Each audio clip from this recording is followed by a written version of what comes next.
تو نبی کریم صلی اللہ علیہ وسلم کی زوجہ محترمہ اما عائشہ صدیقہ رضی اللہ تعالیٰ عنہ نے دریافت کیا کہ یا رسول اللہ اپنے آپ کو اتنا کیوں تھکاتے ہیں، اتنی عبادات کرتے ہیں کہ آپ کے مبارک قدموں پہ ورم آ جاتا ہے؟ آپ نے فرمایا کہ اللہ تعالیٰ نے آپ کو اتنے انعامات سے نوازا ہے تو آپ کیوں تھکاتے ہیں، اتنی نمازیں پڑھتے ہیں، اتنا روتے ہیں؟ افلا اکون عبدا شکورا، عائشہ کیا میں اللہ کا شکر گزار بندہ نہ بنوں؟ بے شک بے تو شک پہلی بات تو یہ کہ اللہ تعالیٰ نے ہمیں اتنا بڑا ملک پاکستان دیا ہے، تمام تر نعمتوں سے سرفراز کیا ہے، ایمان کی دولت عطا کی ہے، تو اس پر ہمیں اللہ کا شکر ادا کرنا چاہیے۔ اور دوسری چیز صبر، جو چیزیں ہمیں نہیں ملی ان پر صبر کرنا چاہیے۔ اور صبر کا معنی یعنی رو دھو کر بیٹھنا نہیں ہے، بلکہ صبر کا معنی ہے کہ جس راستے پہ آپ چل رہے ہیں اس پر مستقل مزاجی سے چلتے رہنا ہے، ایک دوسرے کو تلقین بھی کرتے رہنا ہے۔ نبی کریم صلی اللہ علیہ وسلم رمضان المبارک کے مہینے میں جیسے کہ آخری عشرہ اور اس آخری عشرے میں جو خاص عبادات ہیں اس میں ایک خاص جو آپ سوال کرتے تھے کہ اللہ تعالیٰ تجھے معافی پسند ہے، تو معاف کرنے والا ہے، جو بھی معاف فرما دے۔ تو یہ معافی کا عمل ہمارے معاشرے سے ایک خونقاہ ہو چکا ہے، ناپید ہو چکا ہے۔ ہم یہ چاہتے ہیں کہ لوگ ہمیں درگزر کریں، ہماری بات اگنور کریں، لیکن ہم نہیں کریں گے۔ ہم چاہتے ہیں کہ کوئی ہم سے جھوٹ نہ بولے، لیکن ہم ضرور جھوٹ بولیں گے۔ ہم چاہتے ہیں کہ کوئی ہم سے ملے تو بہت خندہ پیشانی سے ملے، لیکن ہم ترش روی سے ملیں گے۔ لوگ چاہتے ہیں کہ ہم ان کے گھر مہمان جائیں تو وہ بہت زیادہ ہمیں مہمان نوازی کریں، خاطر مدارات کریں اور بہت ہمارے لیے بچ سے جائیں، لیکن ہمارے ہاں کوئی آئے تو ہمیں ناگوار لگتا ہے۔ یہ ہمارے لینے اور دینے کے جو پیمانے ہیں یہ الگ الگ ہو چکے ہیں۔ اور حضرت شعیب علیہ السلام کی قوم پر جو عذاب نازل ہوا تھا وہ اسی لیے ہوا تھا کہ ان کے لینے کے پیمانے اور تھے، دینے کے پیمانے اور ہیں۔ بہت خوبصورت بات کہی، اور آپ کی بات سے مجھے ایک بات یاد ہے کہ جب موسیٰ ہم کلام ہوئے تھے، حضرت موسیٰ علیہ السلام ہم کلام ہوئے تھے اللہ تعالیٰ سے، تو اسے منظوم شکل میں جو پیش کیا گیا، آپ کی پوری بات کا نچوڑ ہے کہ موسیٰ نے کہا اے بار خدا بندوں میں کون ہے تیرا سب سے سوا؟ اللہ نے کہا جو لے سکے اور نہ لے بدی کا بدلہ۔ تو بہت اس میں حقیقت بات یہی ہے کہ سب سے بہتر اللہ کے نزدیک وہ ہے جو بدی کا بدلہ لینے کی طاقت رکھنے کے باوجود بھی معاف کر دے۔ بالکل بالکل ایسا ہی ہے۔ اور بہت شکریہ علامہ صاحب آپ کا کہ آپ نے ہمیں جوائن کیا اس سیگمنٹ میں، اور بہت ہی خوبصورت انداز میں آپ نے گفتگو کی، میری اور ہمارے ناظرین کی نالج میں آپ نے اضافہ کیا۔ بہت شکریہ، بہت شکریہ۔ اور ہم چلتے ہیں ایک بریک کی جانب، اور بریک کے بعد ملتے ہیں۔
محبوب بھائی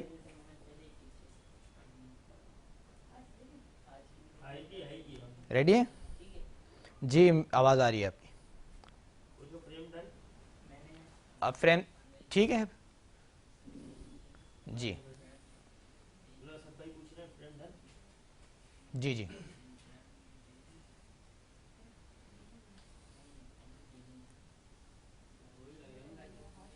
جی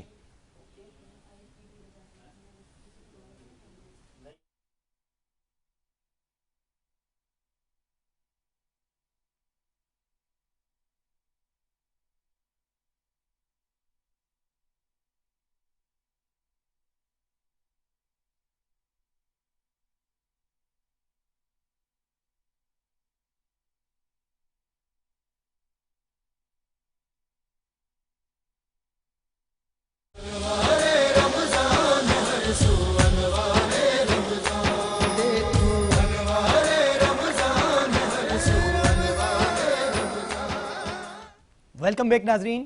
راہ نجات سیگمنٹ کے ساتھ میں ہوں آپ کا میزبان شہباز ابراہیم.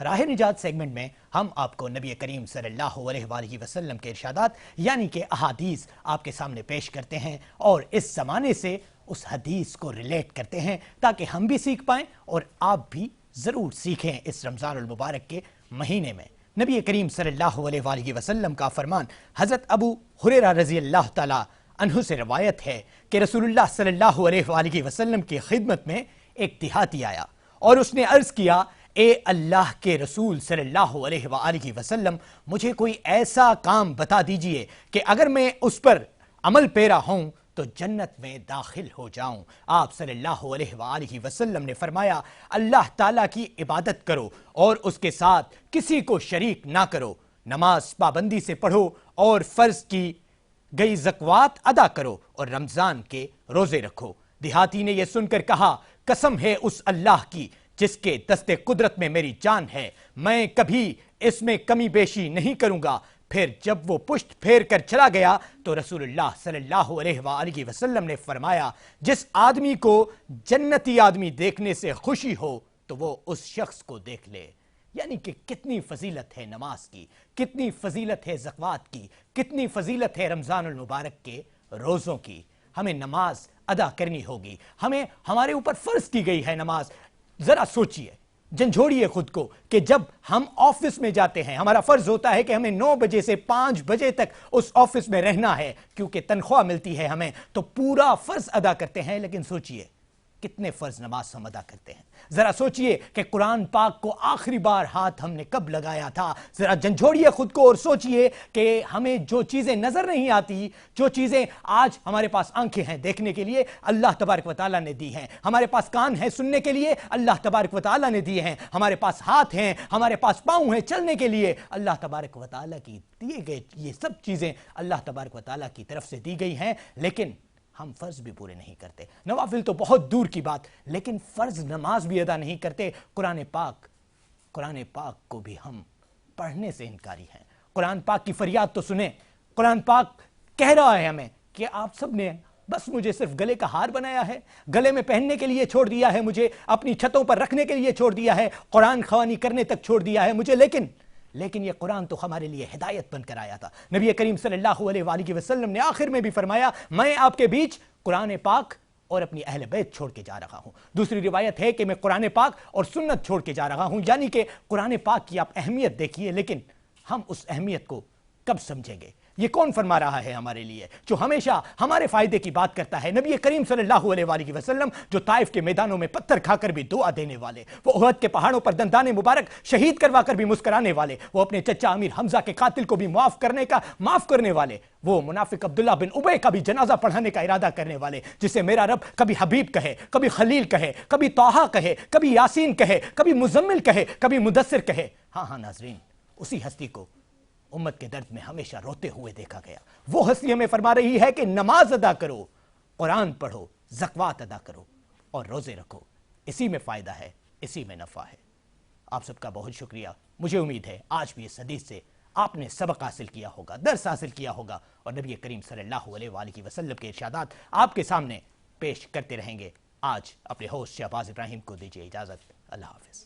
رمضان ہر سو انوار